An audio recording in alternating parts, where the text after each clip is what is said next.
Hi, I'm Marcel, and welcome to me screaming into the void, mostly about books.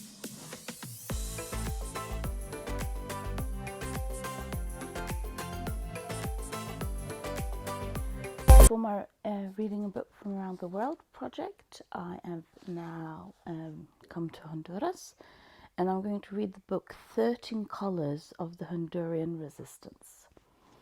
This is a book that depicts stories from 13 different people during the Hondurian revolution. I don't know if it's exactly a revolution, but there was a coup in 2009, and after that people were protesting the coup, especially when it came to women and other minority groups. They liked the president that they had. So there was a coup in 2009 where President Zelaya was removed from office. And after that, there became a sort of revolution.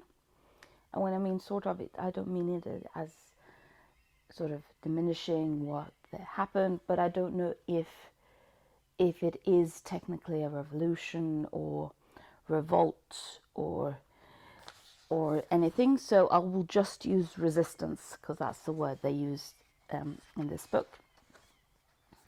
The author has Melissa Cardoza has done 13 interviews,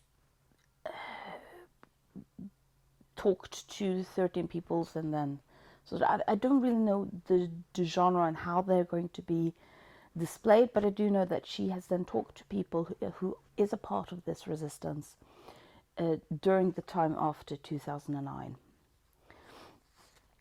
The book Honduras, it turns out, isn't the easiest country to get literature from that's been translated into English.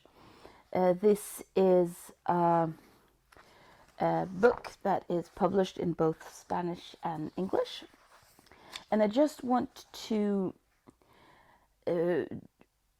read something about from the translator. The translator is Matt Ginsberg Jackel.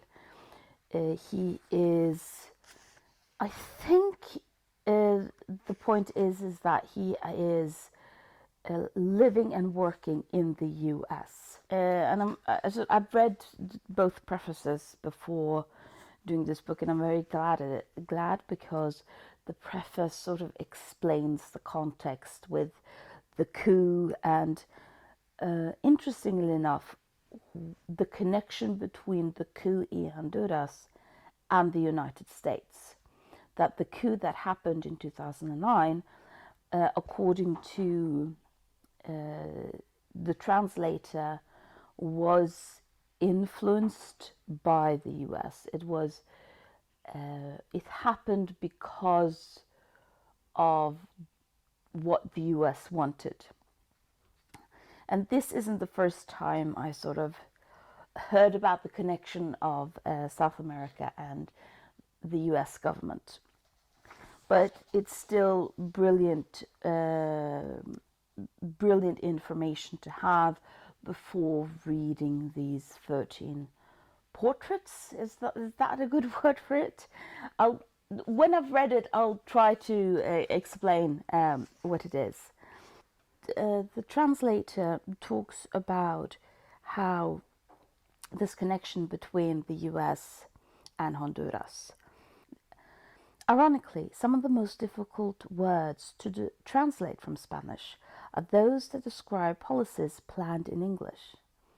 Plans and policies are made in English, and resistance against them is waged in Spanish.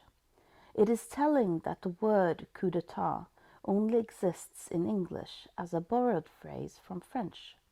The Spanish word golpe de estado, literally a hit on the state, is essential vocabulary to understand Latin American politics and history.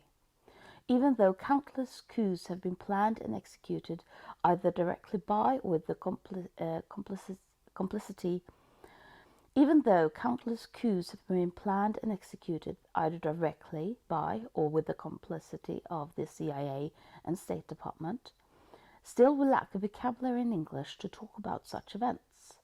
It is as if by preserving the foreignness of the language for interventions, we can hide the reality that those interventions are not just stories of other people somewhere else, but that we, our government, our tax dollars, our characters, props, actors in these stories. This linguistic and political deceit makes the translator's job that much more difficult. So the translator, more than, because there are two, there's a dedication and then there's a translator. And the translator preface was very interesting, and if you're going to read this book, I would really recommend that you also read the translator's preface. But now I am going to read, and hopefully I'll let you know my thoughts on it.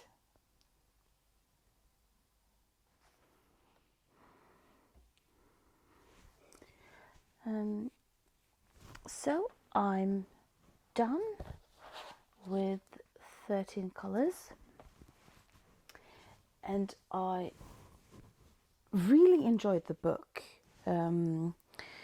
Melissa Cardoza is a wonderful author in the way that she writes her sentences. For example, she writes in one of the colors that Costa Rica is a country that is mocked by a lot of the other, especially South American countries, and yet she has the sentence, but there are Costa Ricans, and then there are Costa Ricans. There are people, and then there are people. And that is a very sort of common phrase in a lot of ways, but it's still, it shows so brilliantly that I understand what she means, even if I don't understand what she means. So that is a brilliant way that she writes. She works apparently as a journalist, and she writes very simple and engaging. I talked about, before I read the book, what am I going to read now? Are these portraits? Are these interviews? And one of the best things that I might call them is vignettes. So she is partly writing about things that she experienced, partly about things that she has clearly heard about. And she simply just tells stories, some very in the context of here and now, some where she talks a bit about the background, and she talks about how this resistance is impacting and being impacted by different women. And that's what she's sort of, so these aren't necessarily portraits about 13 important women, but the more anecdotes that illustrate what she's talking about. So for example, a trans woman who joins an indigenous group protest because she is actually from that indigenous group, but had to leave because she was transgender and therefore didn't really have a space in that indigenous group. Or she talks about how a woman invites her to stay the night as part of the resistant work, and the sort of the impact that happens when this Catholic woman meets this atheist woman. Not necessarily that they argue or anything like that, but about the reflections that they have in their own meetings. And this story then they're very short stories. That's why I said they're almost like vignettes, anecdotes. But by having so many different stories, she still paints a very broad picture of the complexity of what has happened in Honduras as a response to this coup d'etat in 2009 and everything that has happened afterwards. If anyone actually has seen my review from Tunisia, which was a Tunisian girl, that book was very similar in some sense, though that book was very connected into a journalist documenting what was happening on her blog in a time and place where that was very new and unique. This is more a journalist talking about the stories after a fact. So she isn't documenting here and now, she's more reflecting of the people she has met, but also stories she's heard. So for example, she talks about this grandmother who hears about Chavez in Argentina and wants to ship her granddaughter to Chavez so that she can get a higher education, because that was something you were allowed to do. This book paints a very,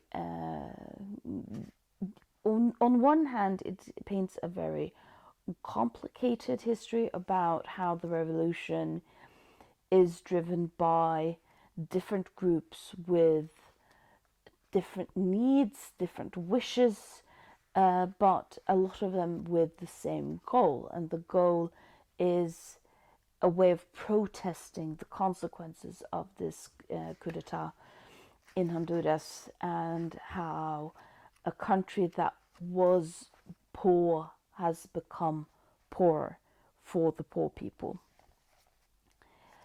And there are also a few pictures in the book in front of, so the book is sort of divided into these 13 chapters, and there are pictures in connection with each chapter. I would have enjoyed to know what the picture is depicting. I mean, I know it's a woman and a baby, but I was confused if is the picture supposed to illustrate the people that she's talking about. That can't always be the case, unless I'm really misunderstanding and understanding it. For example, this is the picture for the first vignette, and the first vignette is about a black female minister who, during a protest, starts giving a sermon, and how that is impacting a lot of the soldiers in this very Catholic country. And I don't really understand if that doesn't really fit the description of it. It's a nice picture. I'm not saying it's bad pictures, but I would have liked some kind of description of what the pictures were.